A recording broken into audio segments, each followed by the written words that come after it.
கர்த்தருக்கு சோத்திரம்.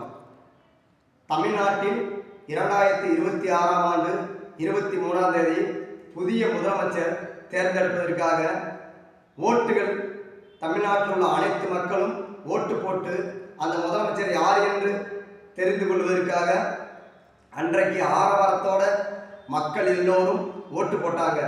அந்த நேரத்தில் ஓட்டு முடிந்த உடனே 2026 5வது மாதம் 4ஆம் தேதி தமிழக மாண்புமிகு முதலமைச்சர் யார் என்று தெரிவதற்கு அன்றைக்கு ஓட்டுகள் எண்ணப்படும் போது யாரென்று தெரியாமல் திகைத்து கொண்டு போயிருந்தார்கள். காலையில் 9 மணிக்கு ஓட்டு எண்ணும் போது நேரங்கள் கடக்க மணிகள் கடக்க ஜோசப் விஜய் என்னும் அவர்களை தமிழ்நாட்டு மக்கள் அனைவரும் இவர்தான் முதலமைச்சராக வர வேண்டும் என்று அன்றைக்கு 23ஆம் தேதி ஓட்டு அளித்தார்கள். அதை மனதார மக்கள் எல்லோரும் ஏற்றுக்கொண்டு ஓட்டு போட்டு முதலமைச்சர் ஆகுவதற்கு இவர்தான் தகுதி என்று மக்கள் அன்னைக்கு முடிவு எடுத்தார்கள்.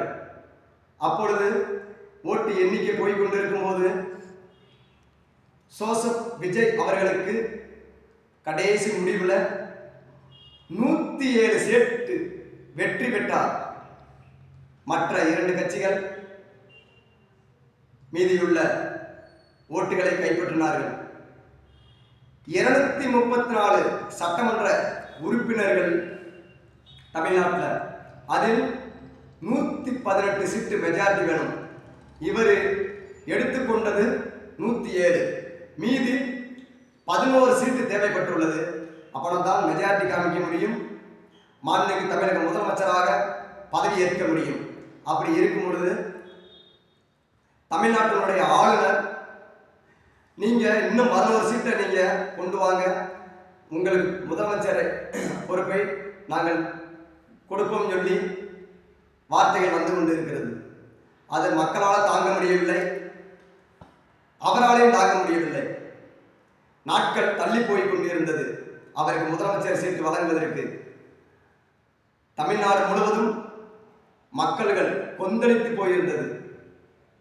இதுக்கு நாட்களை தள்ளி வைத்தார்கள் பதவி பிரமாணம் கொடுப்பதற்கு.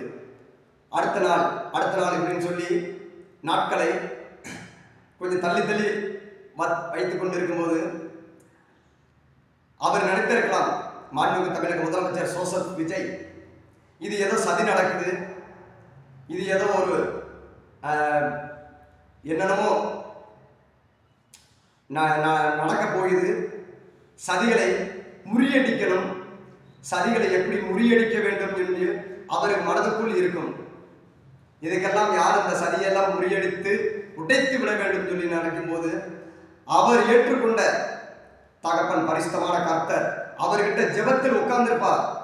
மாண்புமிகு தமிழக முதலமைச்சர் ஜோசப் விஜய் அவர்கள் இரவும் பகலும் கர்த்தர்கிட்ட ஒப்புக்கொண்டு இருப்பார். ஆண்டவரே, இப்படி நான் உங்களுடைய ஆசீர்வாதத்தினால் தமிழ்நாட்டு முதலமைச்சர் ஆவதற்கு மக்கள் மத்தியில் 107 சீட்டு எடுத்து எனக்கு மெஜாரிட்டி காமிப்பதற்கு 11 சீட்டு எனக்கு பெற்றுக்கொண்டு எனக்கு ஆசீர்வதிக்கிற ஆண்டவரே அப்படின்னு சொல்லி, அதே போல கர்த்தர் அடைக்கப்பட்ட வார்த்தைகளையும் அடைக்கப்பட்ட கதவுகளையும் திறக்கப்பட்டார். கர்த்தர் திறக்கப்பட்டு கர்த்தரால் அவர் முதலமைச்சரால் ஆகுவதற்கு நடத்தி கொடுத்திருக்கிறார்.